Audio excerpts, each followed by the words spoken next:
महाराज आपकी कुटिया में हमारा चोर घुस गया है, उसको जल्दी बाहर निकालो। मेरी कुटिया में तुम्हारा चोर? मेरी कुटिया छोटी सी, ढूंढ लो मिल जाएगा। भोलेनाथ कहने लगे नहीं नहीं नहीं, मैं किसी के घर में कुटिया में नहीं जाता, आप जल्दी बाहर निकालो उसको।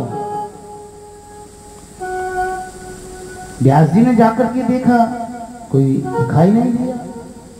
व्यास जी वापस आए, आकर के कहा कि हे भोलेनाथ एक बात बताओ, तुम्हारे पास में जो स्वर्ण का महल था वो भी तुमने रावण को दे दिया है,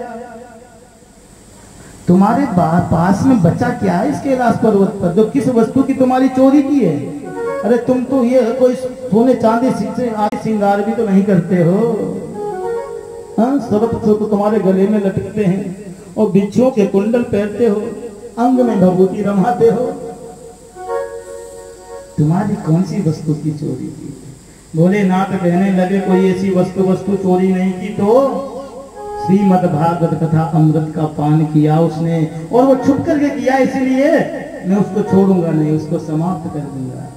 ये तो व्यास जी कहने लगे वाह रे भोले, तू रहा भोला, क्योंकि तुमने भांग वांग तो ज्यादा नहीं पी लिया आज, हमको भी पिला देते थोड़ी सी। ज्यादा पी करके आए हो क्या? क्या कहते हो, हमको झूठा आरोप लगाते हो हमने भांग पी है? भांग वांग कुछ नहीं खा के आया, कुछ नहीं पी के आया। तो 10 महीना हो गया, अरे 12 महीना हो गया, 3-4 साल हो गया, 5 साल हो गया, आने का नाम नहीं लेता। माता तो सत्य बहुत कष्ट हो रहा है। माँ कहने लगी बेटा तुम्हारा आने का नाम ही नहीं लेता, मेरे को कितना कष्ट हो रहा है। जब माता अपने बालक को तरफ में जो धारण करती है, जो कष्ट को जो सहन करती है ना, उसकी पूरी जिंदगी होती है। इसलिए वो बालक जब बड़ा होता तो उस कष्ट को भूल जाता है। किस प्रकार से पाला, किस सहन किया,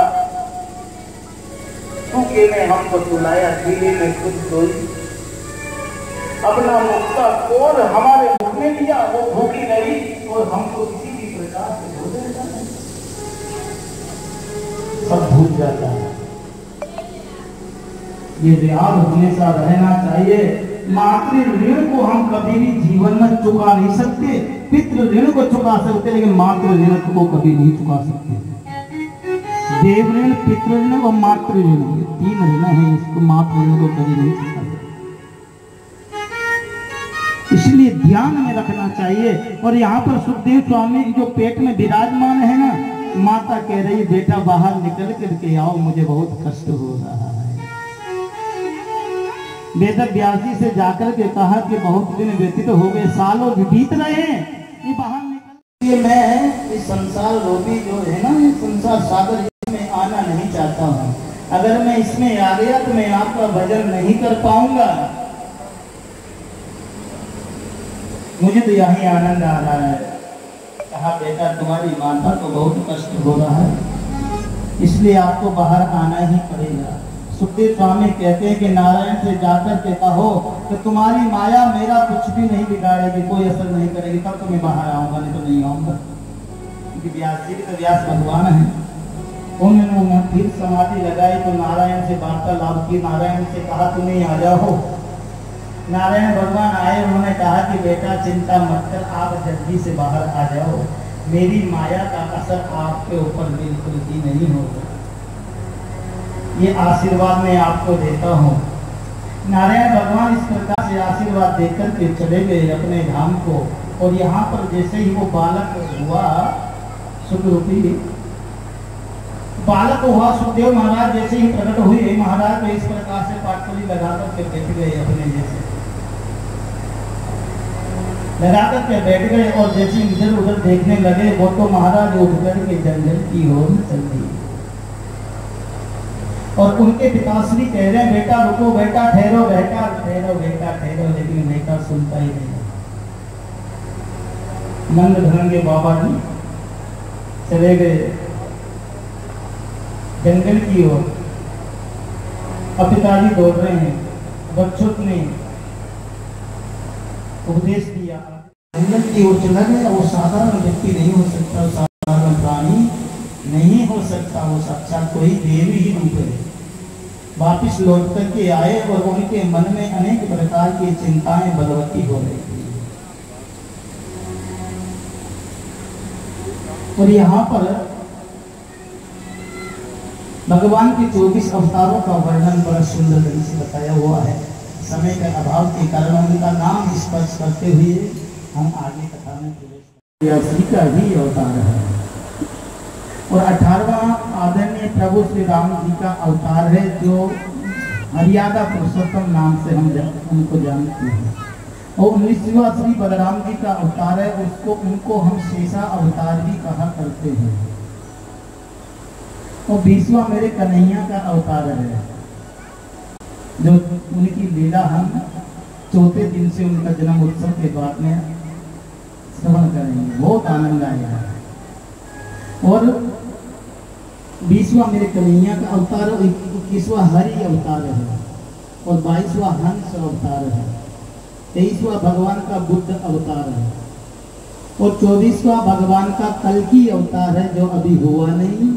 जो जब घोर कलयुग आ जाएगा तब वह कल्कि अवतार धारण करके धर्म की रक्षा करेंगे और दुष्टों का संहार करेंगे। बोले भागवत भगवान की जय। एक बात बताऊं, जितने भी ये अवतार हैं ना, ये अंशा अवतार है, लेकिन हमारे जीवन से जो जुड़े हुए अवतार हैं वो केवल 2 ही है। राम कृष्ण 2 एक है, अंतर नहीं निमेष। और क्या, जैसे वृंदावन में दर्शन करने के लिए जाते हैं मेरे ठाकुर का, बांके बिहारी का, तो जो बांके बिहारी जी की जो पुजारी है ना, गोसाई जन, गोसाई लोग को बार बार में पर्दा लगाते हैं। वो क्यों लगाते हैं? वो इसीलिए लगाते हैं कि ये बांका ठाकुर है। अगर किसी से जाके नैन लड़ गए ना, तो बाकी साथ में ही चल देता है। नैनों से नैना हो, नैनों से नैना मिले, मुलाकात कर ली, रहे दोनों खामोश मगर बात कर ली। मेरे ठाकुर जी ऐसे हैं, नैनो नैनो में इशारा कर लेते हैं और वो तुरंत तैयार हो जाते हैं गोपियों के पीछे चलने के लिए। इधर कन्हैया एक नहीं, इतनी आ जाए महाराज, मना ही नहीं है। हाँ, और बेचारे वो एक बात प्यारे प्रेमी में बताऊं, जो राम जी ने जो किया है, जो राम जी ने किया है ना, उसको हमको करने में कोई आपत्ति नहीं, उसको हमको करना चाहिए। जो राम जी ने किया है उसको हम करें, जो कृष्ण जी ने जो किया है ना, उसको बिल्कुल मत करना, भूल कर भी मत करना है, उसको जरूर करना। गीता का कितना सुंदर उपदेश दिया, महाभारत प्रसंग कितना, तो महाभारत जैसे में भगवान ने अर्जुन को गीता का उपदेश दिया। महाराज गीता में वो ज्ञान है, क्योंकि गीता स्वयं भगवान ने कही है, तो साक्षात भगवान ने कही हुई, भगवान ने कहा हुआ उस वस्तु को, उस चीज को आप करो, समझो। और भगवान ने जो किया है, कृष्ण भगवान ने, उसको बिल्कुल भी मत करो। भगवान ने 7 कोस के गिरिराज जी को उठाया अंगुली पर। आप लोग एक उंगली उठा, एक उंगली पर एक ईंट उठा करके देख लो। बहुत से लोग कहते हैं भगवान ने अनेक विवाह किए, तो 10-5 हम क्यों ना कर ले। अरे भैया, समझत कहूँ नहीं दोष लड़ी पावक सुर सरे की नाम। सामर्थ्यवान मनुष्य को कोई दोष नहीं लगता, वो सामर्थ्यवान है, वो सब कुछ कर सकते हैं, हम नहीं कर सकते। वो भगवान हैं, हम उनके अंशी। जिस प्रकार से जल में सुई को हमने रखा, बूंद जो दिखाई देती है, उस बूंद में 1000 जो है ना वो अंशी है हम लोग। भगवान के बराबर कैसे कर सकते हैं? जो ऐसा चाहते हैं ना वो बहुत बड़ी भूल करते हैं। तो इस प्रकार से 24 अवतारों का वर्णन यहाँ पर बताया कि भागवत में 24 अवतारों का वर्णन है। व्यास जी के मन में बहुत चिंताएं बलवती होती जाती, इतने उपनिषद है सब लिखे, लेकिन उनके मन की जो चिंता है ना वो बलवती होती जा रही है और समाप्त नहीं होती। नारद जी ने आकर के बहुत समझाया कि आप व्यास जी होकर के चिंता में बैठे हुए,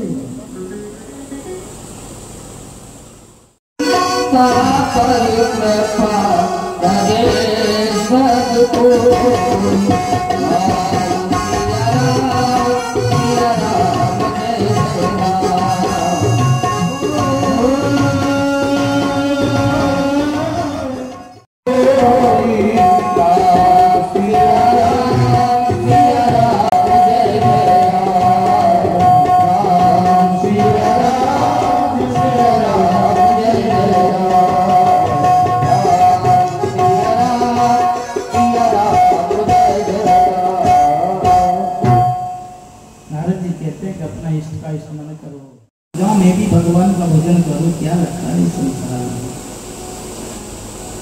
तो मैं सोच रहा था तो भगवान ने हमारी सुनी। तो मेरी जो माता जी थी, मेरी माँ वो दोहन नित्य प्रति किया करती, संतों के आश्रम में जाकर के सेवा करती, और वहाँ पर उन्होंने जैसे ही वो प्रातः काल भय हो तो वो दोहन कर रही थी, उसी समय सर्प ने आकर के उसको डस लिया और मेरी माँ वहाँ पर समाप्त हो गई।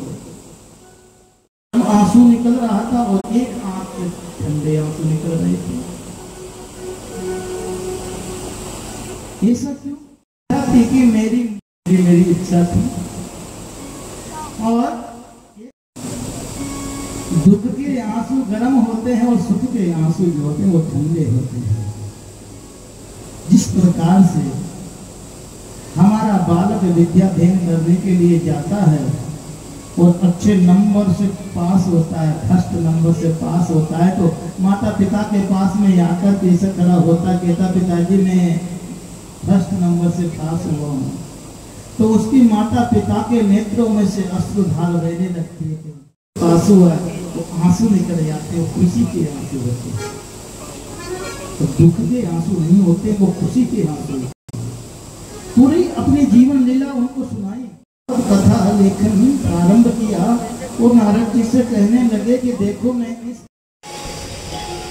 बरहा पीडम नटवर वपुः कर्णियो कर्णिकारं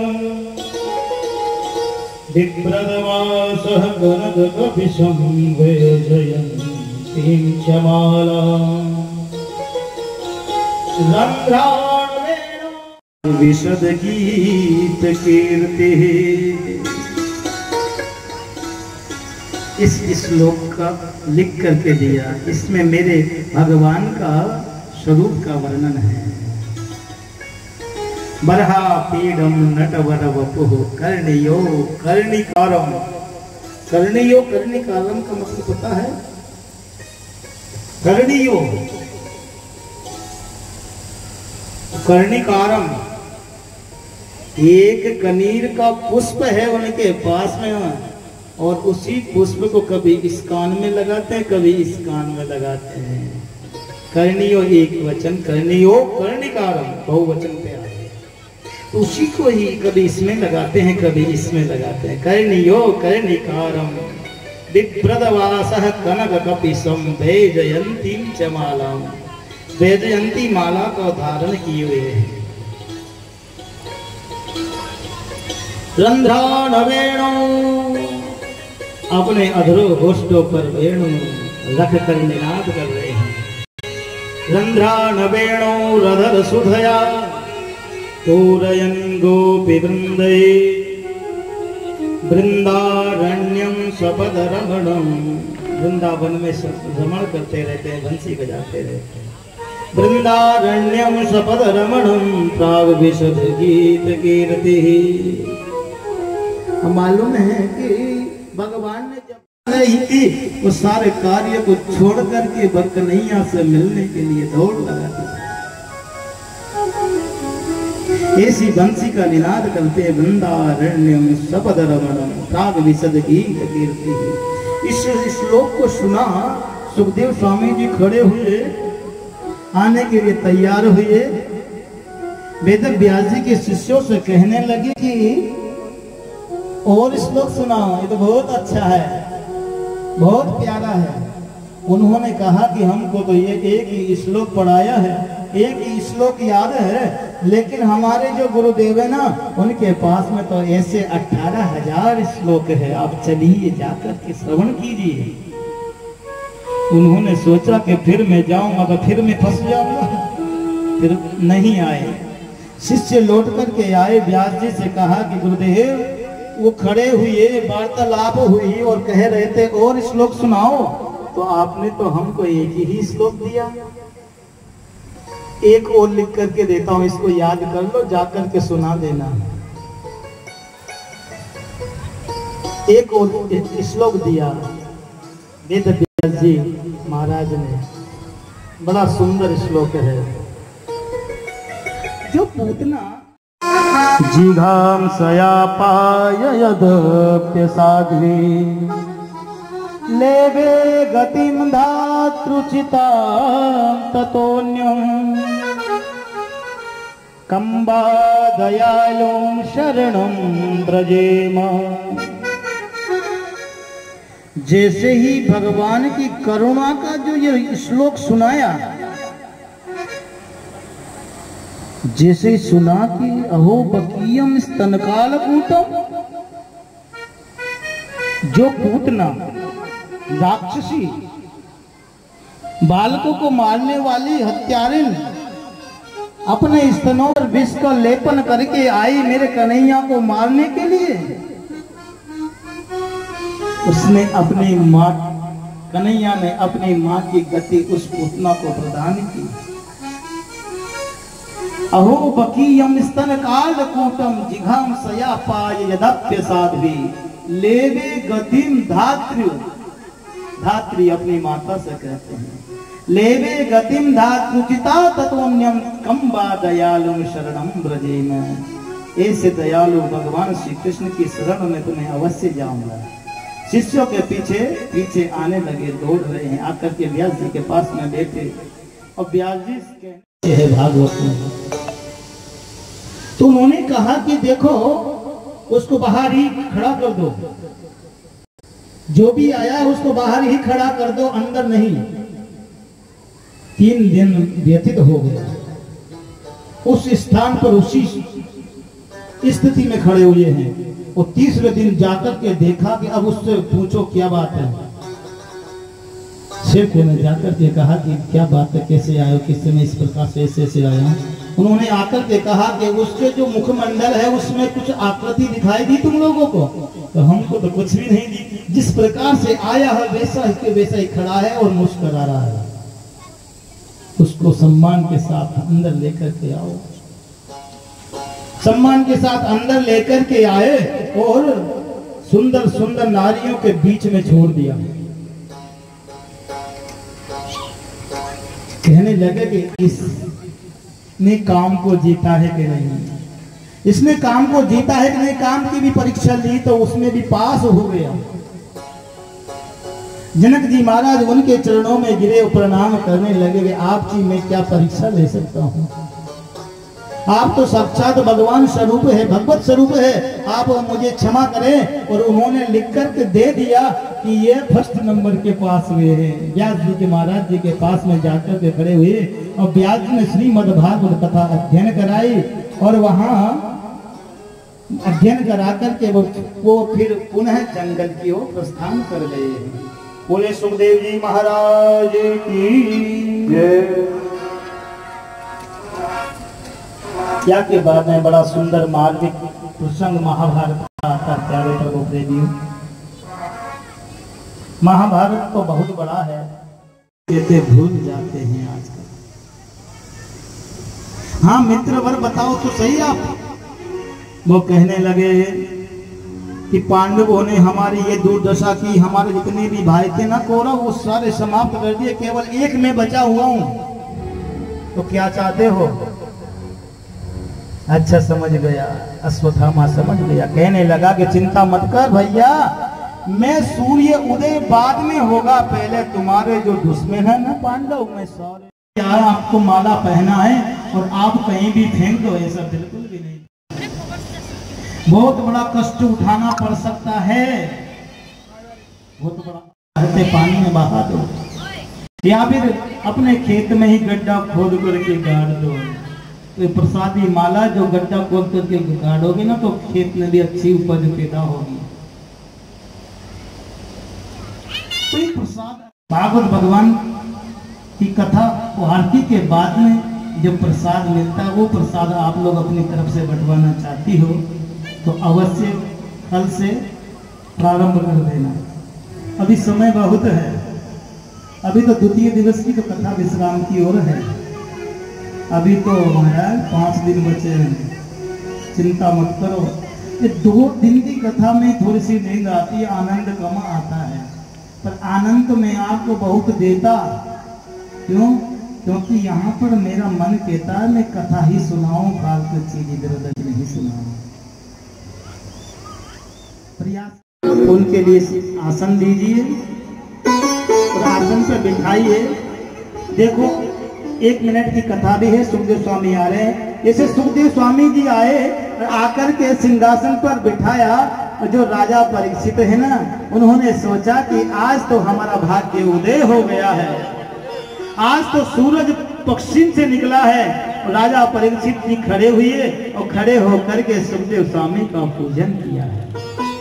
यहाँ पर भी हमारे जो मुख्य जजमान पवित्र मोहन जी मिश्र और उनके पिताश्री और उनके सभी परिवारजन भाई बंधु आकर के सुखदेव स्वामी का पूजन करें, और जितनी भी माताएं यहाँ पर बैठी हैं वो भी आकर के पूजन करेंगी। और माताओं एक बात बताऊं, मैंने बताया नहीं, लेकिन क्या है कि बताना ही पड़ता है, शर्म लगती है बताने पर, लेकिन ये बताना उचित भी है। जो व्यक्ति नहीं जानता उसको बताना चाहिए। हम कथा में कभी भी खाली हाथ नहीं जाएं, हम सत्संग में कभी खाली हाथ न जाएं,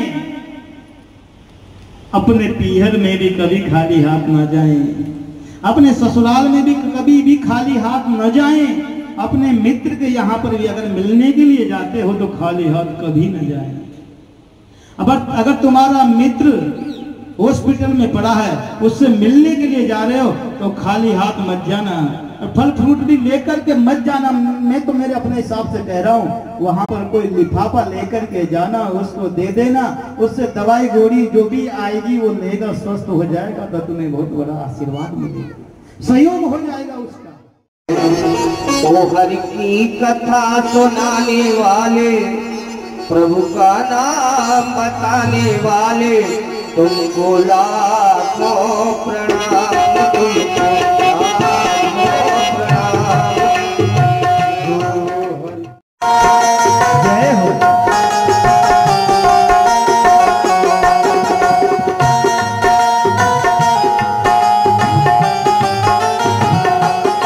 हर की कथा सुनाने वाले, सच मार्ग बताने वाले, तुम्हें लाखों प्रणाम, तुम्हें लाखों प्रणाम।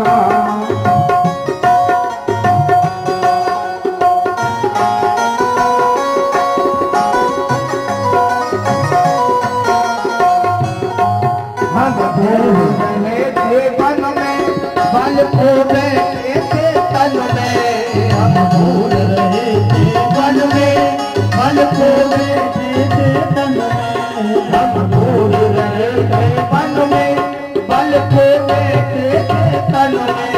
ओ राह बताने वाले, ओ राह बताने वाले, तुमको लाखों प्रणाम, तुमको लाखों प्रणाम, तुमको लाखों प्रणाम, तुमको लाखों प्रणाम।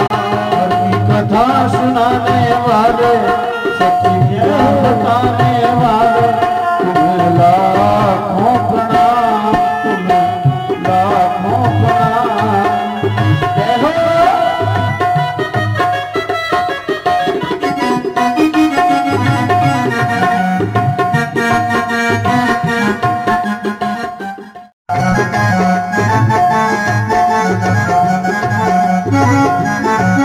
हमने कर जिसका प्याला क्या रहे तुम के गाला हमरे पर जिसका प्यारा क्या रहे प्रेम के गाला खुदा पिलाने वाले खुदा पिलाने वाले तुमको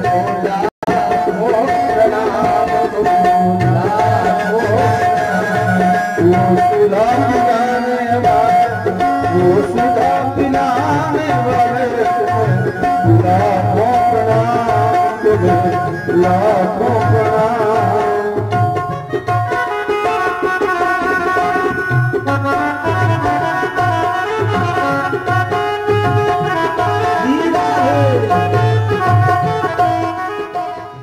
स्पर्श करते चले।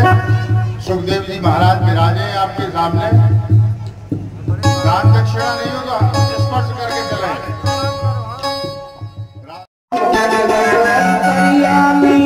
हम पद के और अज्ञानी हम पद के और अज्ञानी अंतर्यामी हम पति के और अज्ञानी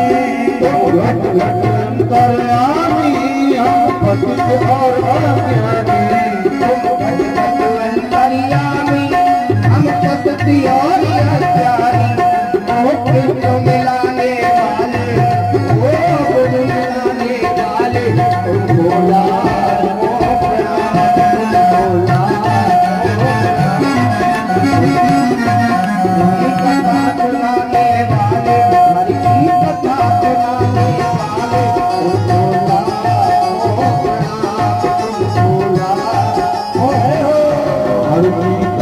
सुनाने वाले तो समाज बताने वाले तुझे लाखों प्रणाम तुझे लाखों प्रणाम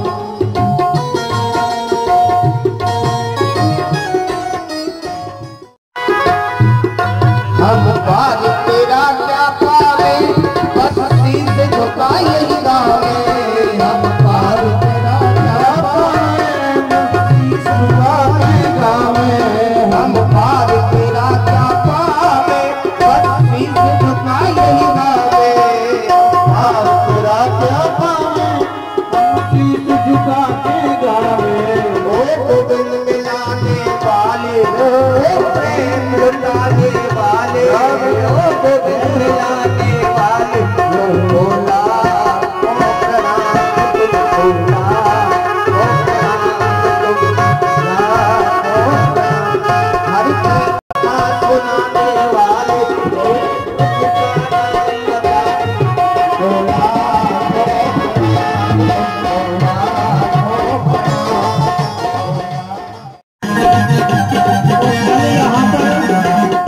श्री राधे। कल यहाँ पर जिस प्रकार से आज सुखदेव स्वामी जी की झांकी का दर्शन किया, आप लोगों ने पूजन किया है। इसी ज्यादा भीड़ होगी तो अच्छा आनंद आएगा। गांव में इतने ही व्यक्ति हैं क्या? श्री राधे। और भैया सुंदर भजन भी सुनाते जाओ। जिसको नृत्य करना आता है वो खड़ी होकर के नृत्य कर सकते हैं। बढ़िया नचा तो आनंद आ जाएगा है। जय हो। जिनने पूजन नहीं किया पूजन करें।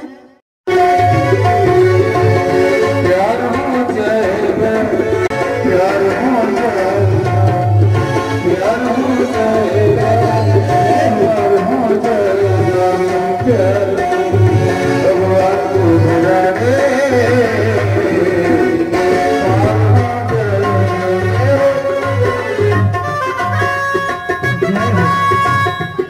और पूजन करते रहें और सामूहिक प्रार्थना करें। सभी भैया अरे लाला ये चप्पल तो बाहर खोल दो इतना बड़ा मत कोई होवे सृष्टि में प्राणधारी हे ईश सब सुखी हो सुखी बसे संसार सब दुखिया रहे नको ये अभिलाषा आपकी भक्ति प्रेम से मन हुए भरपूर भाव देश के चित्त मेरा हो स्वाभाविक मेरे भरोसा आप हमें सदा जगदीश आशा के